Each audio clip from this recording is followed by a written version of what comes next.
Welcome welcome welcome. कैसे हो मेरे इंटेलिजेंट बच्चों? आप सभी का स्वागत है आज की धमाकेदार क्लास में। आज की क्लास में हम पूरा फर्स्ट चैप्टर को बिल्कुल कंप्लीट करने वाले हैं। आई होप आपने 1.1 एक्सरसाइज जिसकी मैंने वीडियो डाली थी उसको आपने पूरा देख लिया होगा। आपके सारे डाउट्स क्लियर हो गए होंगे। अगर आपने नहीं देखी है तो डिस्क्रिप्शन में लिंक है, आप उसमें जाइए और अच्छे से देख लीजिए और आपके सारे डाउट्स क्लियर कर लीजिए, क्योंकि आज की क्लास में आपको 1.2 एक्सरसाइज में करवाने वाला हूँ और उसके साथ साथ बहुत ज्यादा इंपॉर्टेंट क्वेश्चंस करवाने वाला हूं। क्योंकि पिछली क्लास में मैंने पूछा था कि आपको क्या पीवाईक्यूज चाहिए, प्रीवियस ईयर क्वेश्चन चाहिए, तो एक बच्चे ने मुझे कमेंट किया था हाँ सर हमें पीवाईक्यूज चाहिए। तो उन्हीं पीवाईक्यूज को देखते हुए मैं बहुत ज्यादा इंपॉर्टेंट क्वेश्चंस लेके आया हूं जो आज मैं आपको यहाँ पर कराने वाला हूं। अगर आपने वो 1.1 एक्सरसाइज देख ली, आज की वीडियो देख ली, आपका फर्स्ट चैप्टर खत्म सच में। तो चलिए शुरू करते हैं।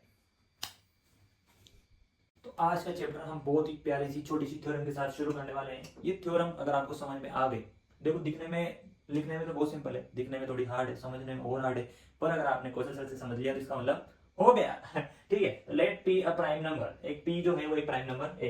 If a square is divided by p, अगर ए स्क्वायर पी से डिवाइड होता है then a is also divided by p, यानी कि ए भी पी से डिवाइड हो जाएगा। सर ये ऐसे मत समझो तरीके से, आपकी स्टाइल से। तो देखो बोलना क्या चाह रहा है कि ये अगर ए स्क्वायर अगर पी से डिवाइड हो रहा है, इसका मतलब ये जो हमारा ए है ना, ये जो स्क्वायर रूट होगा इसका वो भी किससे डिवाइड हो जाएगा, इसका स्क्वायर रूट ए वो भी किससे डिवाइड हो जाएगा, पी से। इसका मतलब सर जैसे 4 का स्क्वायर ले लो, क्या ले लो, 16 ले लो। 16 किससे डिवाइड कर रहे हो आप, 2 से। तो इसका स्क्वायर रूट क्या हो गया, 4 हो गया। क्या हो गया, 4। तो 4 भी किससे डिवाइड होना चाहिए, 2 से। सर ये क्यों करवा रहे हो आप? क्योंकि बेटा हमें ना दो नंबरों को गलत प्रूव करना है।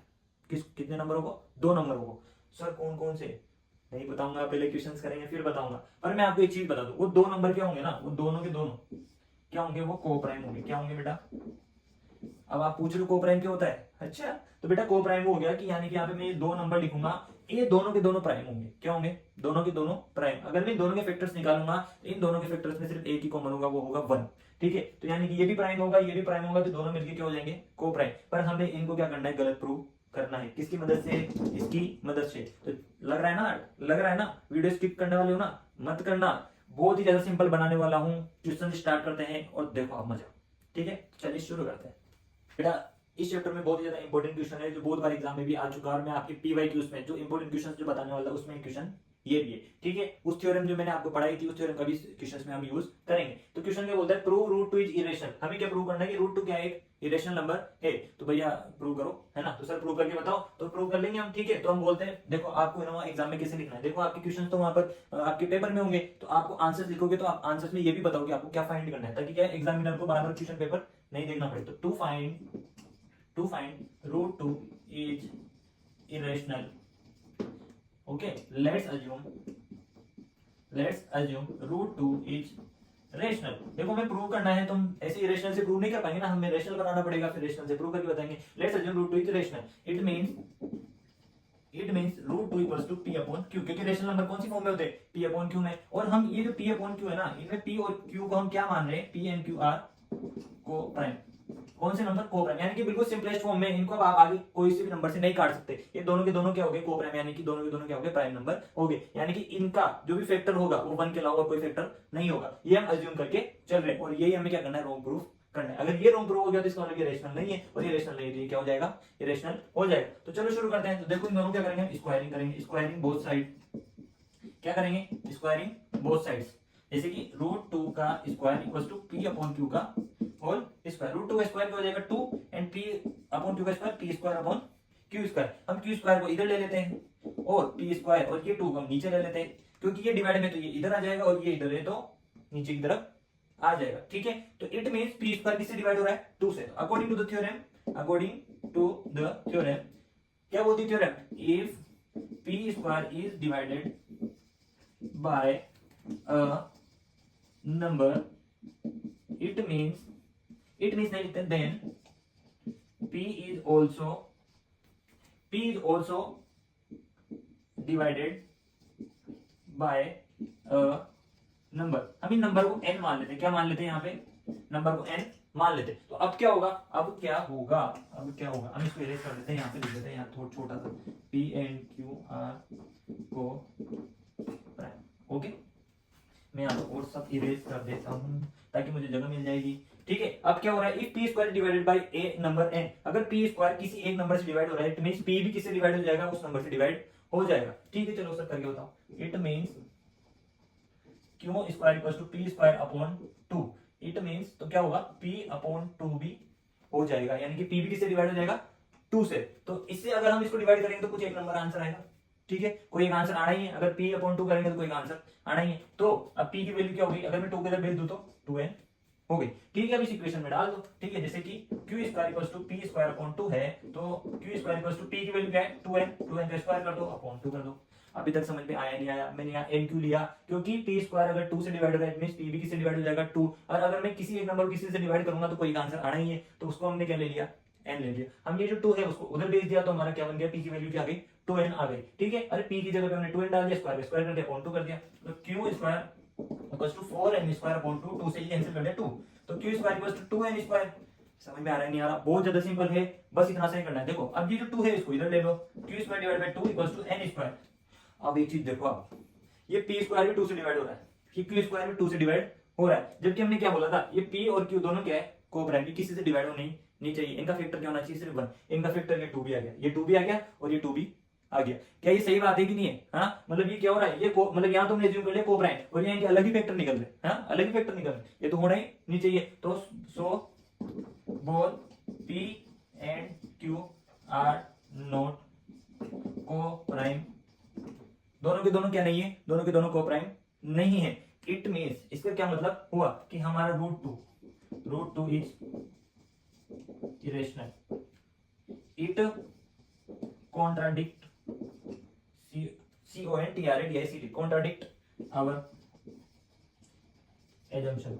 किसने हमारी एजम्पशन को कॉन्ट्राडिक्ट कर दिया, हमारे एजम्पशन को क्या निकाल दिया, उसने गलत निकाल दिया। हमने अज्यूम किया था कि रूट 2 क्या है, p अपॉन q के बराबर है, p अपॉन q कोप्राइम है, और ये कोप्राइम तो निकल ही नहीं रहे, इनके तो अलग ही फैक्टर निकले जा रहे हैं। p का भी फैक्टर निकल गया 2, p का भी फैक्टर क्या निकल गया 2, वैसे q का भी फैक्टर क्या निकल गया 2, क्योंकि q स्क्वायर अगर 2 से डिवाइड हो रहा है तो q भी किससे डिवाइड होना चाहिए, 2 से। तो ये दोनों के फैक्टर निकल गए, दोनों के फैक्टर निकल गए, तो हमारा एजम्पशन गलत हो गया, क्योंकि p और q के तो भैया कोप्राइम, की p और q के तो क्या आ रहे हैं, फैक्टर आ रहे हैं। ठीक है, तो कोप्राइम है ही नहीं, तो इसका मतलब रूट 2 हमारा क्या हो गया, इरेशनल हो गया। तो और इससे क्या होगा, हमारी एजम्पशन कॉन्ट्राडिक्ट होगी। सेम टू सेम ये अगर आंसर आपने लिख कर आगे, full out of full marks आपका आगे। ठीक है, क्या ये क्वेश्चन समझ में आया या नहीं आया। चलो 1.2 के जो भी थोड़े से क्वेश्चन है उनको अपन करते हैं।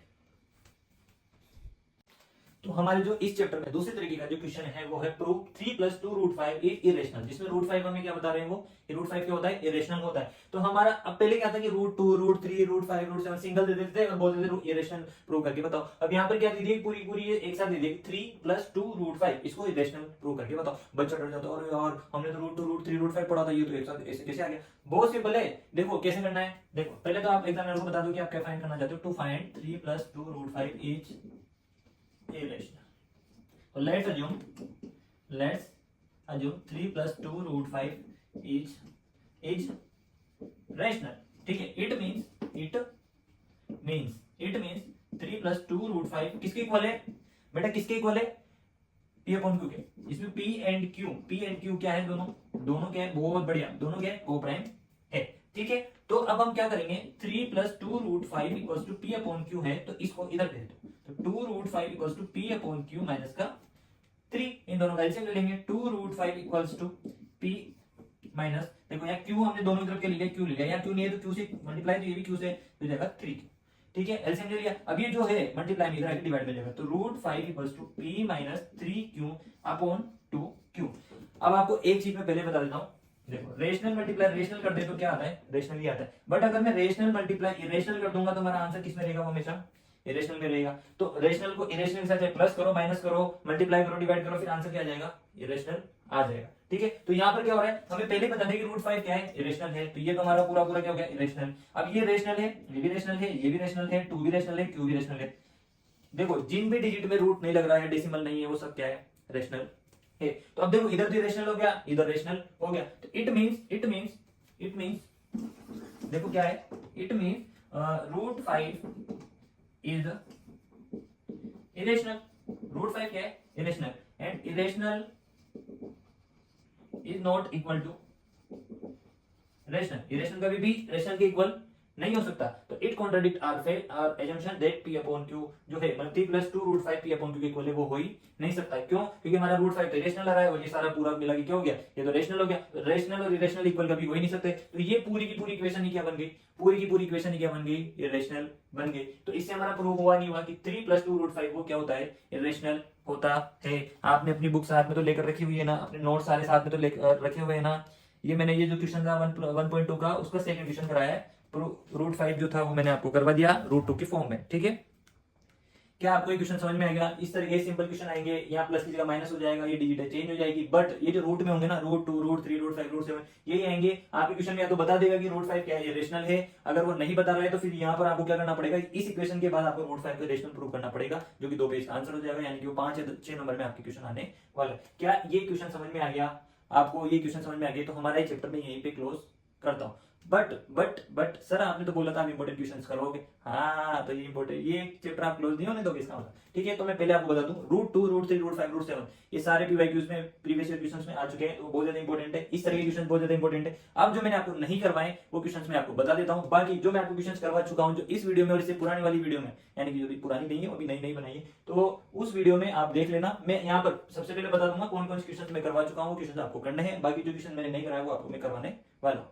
एक लाइक तो बनता है यार, इतनी मेहनत कर रहा हूँ रात के 1:43 AM हो रहा है। देखो क्या हो रहा है, 1:43 AM। तो एक लाइक तो बनता है यार, एक लाइक तो बनता है, सब्सक्राइब तो बनता है। ओके चलो करते हैं। मैंने आप सभी को बोला था ना कि मैं इंपॉर्टेंट क्वेश्चन जरूर बताऊंगा। तो सबसे पहले मैं वो वाले इंपॉर्टेंट क्वेश्चंस मैंने यहाँ लिखे जो मैंने आपको करवा दिए हैं दोनों वीडियो में। जो वीडियो आपने नहीं देखी डिस्क्रिप्शन में लिंक है, आपको वो देख लेनी है।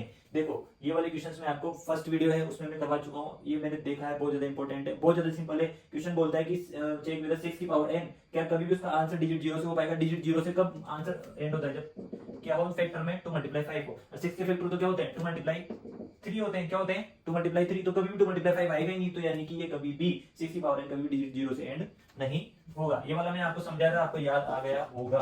सेकंड क्वेश्चन से जो आपका 1.1 एक्सरसाइज में सेकंड क्वेश्चन है, find the LCM and HCF of the following pairs of integer, जिसमें हमें वेरीफाई भी करना है कि LCM multiply by HCF equals to product of two numbers, यानी कि अगर मैं ये दो नंबरों का एलसीएम और एचसीएफ का मल्टीप्लाई करूंगा और इक्वल इन दोनों का ही मल्टीप्लाई कर दूंगा तो दोनों क्या आएंगे, इक्वल आएंगे। यानी कि दोनों का एलसीएम यहां लिख दूंगा, इन दोनों का एचसीएफ यहां लिख दूंगा, मल्टीप्लाई कर दूंगा इक्वल्स टू, और इन दोनों का मल्टीप्लाई कर दूंगा तो क्या हो जाएंगे, वो दोनों इक्वल हो जाएंगे। तीसरा क्वेश्चन, गिवन दैट एचसीएफ ये रहा, इन दोनों का एचसीएफ तो 9 है, एलसीएम निकालो। बहुत सिंपल है, ये वाली ही आपको क्या यूज करनी है, ये वाली आपको थ्योरम यूज करनी है, मैंने आपको वीडियो में बता दिया। एक्सप्लेन, इन सबको एक्सप्लेन करके बताओ, या तो इसको या इसको कि ये दोनों क्या कंपोजिट नंबर है, आपको मैं वीडियो में बता चुका। रूट 2 इज इरेशनल, इसी वीडियो में बताया। 5 + 3 √2 ये वाला क्वेश्चन नहीं कराया, तो इसके जैसे क्वेश्चन करवाया आपने, अगर वो समझ लिया तो ये वाला भी कर लेना। इसके अलावा वर्ड प्रॉब्लम्स आपकी आती है, जिसमें बहुत शानदार ट्रिक बताई थी। जो भी आपको डिजिट दे रखी है, अगर उनसे भी बड़ा आंसर आता है तो एलसीएम निकालो। जो आपको डिजिट दे रखी है ना क्वेश्चन में, 3 डिजिट देंगे, ठीक है, तो उसमें अगर उस डिजिट से छोटा आंसर आता है, सबसे छोटी डिजिट है और उससे भी छोटा आंसर आ रहा है, तो उसमें क्या निकालो, एचसीएफ निकालो। ये सारे क्वेश्चंस मैं आपको करवा चुका हूं। जो क्वेश्चन मैंने आपको नहीं करवाए अब वो आप यहाँ पर देखा। बेटा ये आपको एक बहुत ही छोटा सा 1 नंबर में क्वेश्चन आ सकता है और आ चुका है। The ratio of LCM and HCF of the least composite number and the least prime number. Sir इनको डिजिट नहीं दिया, आंसर कहां से निकालूं? अरे बहुत सिंपल है, लीस्ट कंपोजिट नंबर, सबसे छोटा कंपोजिट नंबर। भैया 2 नहीं है, 3 नहीं है, 4, क्योंकि 4 के क्या है, एक से ज्यादा फैक्टर होते हैं, तो हमारा सबसे छोटा कंपोजिट नंबर क्या हो गया, least composite number 4। Least prime number, सबसे छोटा प्राइम नंबर क्या हो गया 2। तो भैया देखो हमारा the ratio LCM and HCF of the least composite number, ये हो गया 4 और ये हो गया 2।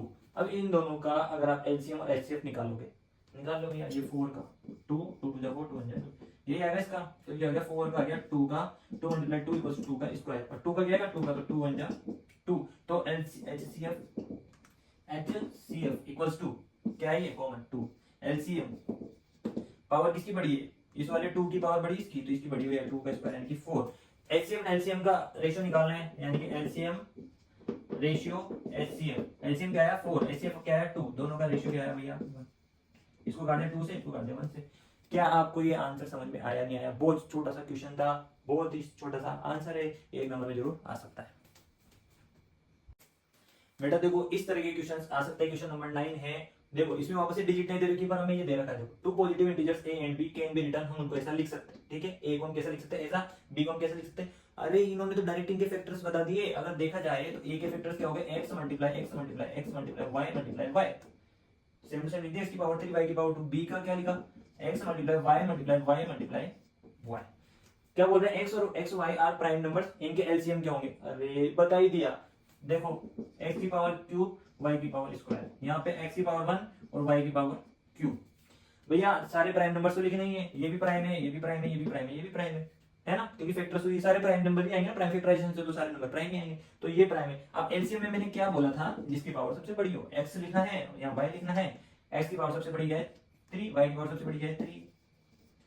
क्या आपको समझ में नहीं आया, लोग तो कैसा आता, और इतना भारी कुछ भी नहीं है भारी, बहुत सिंपल है। क्या आपको क्वेश्चन समझ में आ गया बेटा? जो हमारा अब दूसरे तरीके के क्वेश्चन है वो है इस तरीके के क्वेश्चन, उसमें वो क्या करेंगे, वो बोल देंगे कि एलसीएम है, इन दोनों का एलसीएम निकालो, जो क्या होगा ये होगा, यानी कि इसके इक्वल में होगा, then the value of x क्या होगी। तो कुछ भी नहीं करना, एक इक्वेशंस बनानी है, इन दोनों का एलसीएम निकाल के उसके सामने लिखना है, आंसर आ जाएगा। बहुत सिंपल है। पहले 15 और 32 का एलसीएम निकालो, 15 और 32 का एलसीएम निकालो, चाहो तो एक साथ निकालो, चाहो तो अलग अलग निकालो, चलो अलग अलग निकाल दे ताकि आप कंफ्यूज नहीं होगे।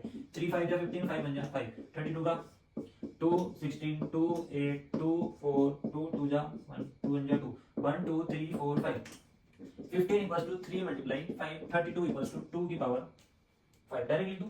एलसीएम में क्या करते हैं हम, सारे के सारे प्राइम नंबर्स को लिख देते हैं, 2 मल्टीप्लाई 3 मल्टीप्लाई 5 पावर 5 1 1।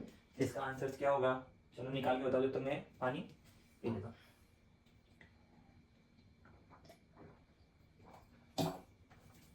क्या है इसका आंसर, देखो 32 मल्टीप्लाई 3 मल्टीप्लाई 5, क्या आंसर आ गया इसका 480, 3 2 जा 6 3 3 जा 9, 96 मल्टीप्लाई 5 करोगे, 5 6 जा 30 0 5 9 जा 45 45 और 3 40, आया नहीं आएगा, 480 आ जाएगा ना। वो क्या है, इन दोनों के इक्वल लिखना है, तो यानी कि देखो 3x + 2 = 480, x की वैल्यू निकाल लेंगे, 3x = 480 - 2, 3x = 478, x = 478 अपॉन 3, इसे काटो, 3 1 जा 3 17 आया, 3 5 जा 15, 28 कटेगा ही नहीं, यानी कि हमारा आंसर ये इससे कट हो ही नहीं रहा है, हमारा आंसर ये कही होगा, x की वैल्यू क्या है 470/3।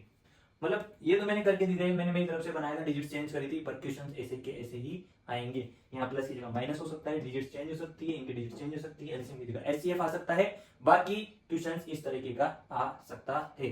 क्या आपको ये वीडियो मैं जो भी मैंने पढ़ाया सब अच्छे से समझ में आया नहीं आया? अगर आपको सभी को अच्छे से समझ में आ गया, सारे इंपॉर्टेंट क्वेश्चंस अगर आपने कर लिए, जितने भी मैंने यहाँ पर क्वेश्चंस कराए वो आपने कर लिए, समझ लो इस क्वेश्चन से तो आपको कोई डरने वाली बात नहीं, सॉरी इन चैप्टर से तो आपको डरने वाली बात नहीं है, रियल नंबर आपका कंप्लीट हो गया। जब अब आपने सारे क्वेश्चंस मैंने जो कराए कर ही लिए होंगे, तो अब आपको अगर आप लिख भी नहीं रहे हो तो आप बस ये वीडियो को जब भी आप रिवीजन करना वीडियो को देख लो, आपको सब समझ में आ जाएगा, सारी की सारी बातें वापस से माइंड में आ जाएगी। तो बेटा आज का सेशन यहीं पे कंप्लीट करते हैं, यहीं पे फिनिश करते हैं। ये chapter first chapter real number complete हो चुका है। मिलते हैं नेक्स्ट चैप्टर पॉलिनोमियल में। इस चैप्टर के अच्छे से नोट्स बना लेना, जिस तरह जैसे मैंने बना रखे हैं अच्छे से, मैंने एक एक चीज मैंने भी बना रखी है, वैसे ही आपको भी बनानी है, ठीक है। अच्छे से नोट्स बनाओ, रिवीजन करो, ठीक है। और वही पानी पीते रहना, स्टे हेल्दी स्टे हैप्पी। मिलते हैं नेक्स्ट वीडियो में। फर्स्ट वीडियो का लिंक डिस्क्रिप्शन में, उसको देख लेना। जो भी डाउट हो, हाँ मैं एक चीज बताना भूल गया, जो भी डाउट हो हमारे इंस्टाग्राम पे आप डाउट भेज सकते हो कि भाई सर हमें डाउट है, आप पूछ सकते हो। कंचन क्लासेस नाम से, कंचन क्लासेस कहाँ पर है, या फिर क्वेश्चन मित्तन के नाम से है, जो आपको स्क्रीन पे दिख रहे होंगे। मिलते हैं नेक्स्ट वीडियो में, bye bye, see you, have a nice day.